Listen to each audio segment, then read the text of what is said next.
When you start approaching higher education, for various reasons, you might be coming in with tacit knowledge of how course content interacts with your learning that just isn't true. In this quick video, I make a couple of those misconceptions explicit and do my best to clear them up. Misconception number one is that categories are static. So, let's say you're a business major and you learn in one of your lower division classes that there are 6 types of advertising.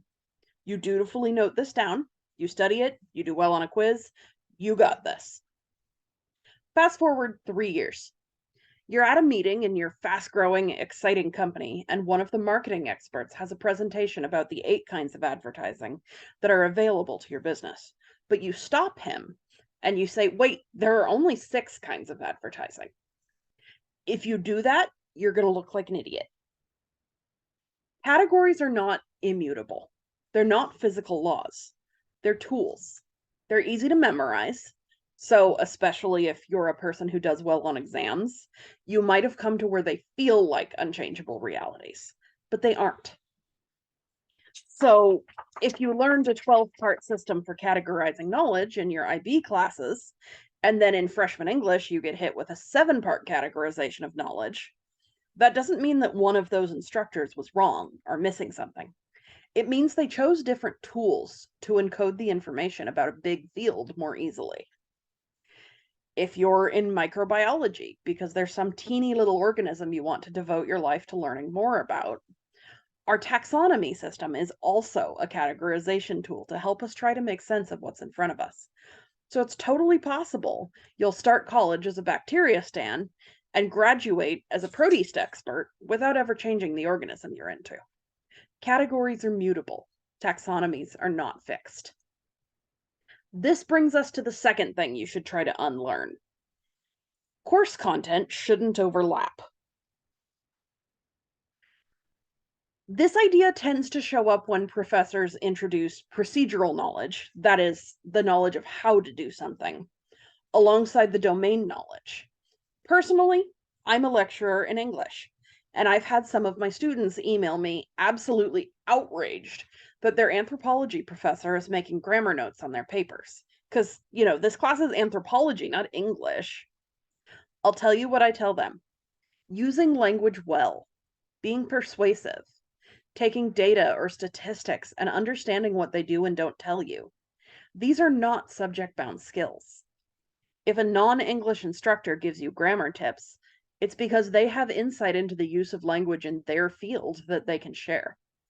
On the other hand, if your English teacher does a quick dip into statistics, it's probably because their expertise is in how to encode statistical findings into written rhetoric.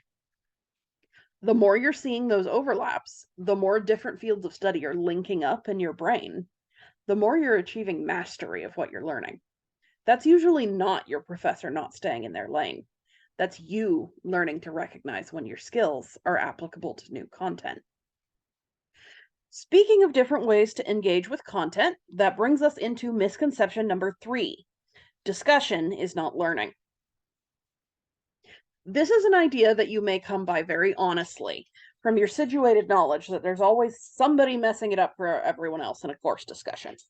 This is a little unavoidable. However, the notion that spending time building up observations, experiences, and a posteriori knowledge about the topic is somehow inferior to the explicit knowledge you get from a lecture is a false notion, and in many ways kind of a classist one. 400 years ago, when a university lecture consisted of your professor reading to you out of a book that there was exactly one copy of, so you could take notes, course meetings were explicitly a place to receive domain knowledge. But the structure of university life encouraged you to talk and explore and theorize and play with that knowledge in company. This is why at Oxford in the early Victorian era, it was still really, really important to show up to dinner regularly if you wanted to actually get awarded a degree. The assumption was that everybody already had the situated knowledge of how to have those conversations. So they just happened naturally as part of being on a college campus. Again, kind of classist, doesn't reflect the reality that, hey, we actually have different life experiences. Today, domain knowledge is encoded in a more accessible way. We have cheaply printed, if not actually cheap, textbooks. We have the internet. So the role of the professor, which, although your teacher's job titles actually vary, professing is what we do, the role of the professor has shifted to cover both guiding you through gaining encoded knowledge and facilitating your interaction with what you've learned. The goal being that you end up not just with facts, but with a deep grasp on the content so you can do things with that knowledge. So, the remyths to stop believing about how you learn in college. 1, categories are static. They're not. 2, courses don't overlap. They do. And 3, discussion isn't learning. It is. All of these things are commonly believed, but none of them are actually true. Try to catch yourself in those moments where you're operating on these myths and ask yourself why you think that. You'll learn more easily when you ask your brain to approach knowledge in a more fluid way. Go forth and learn things.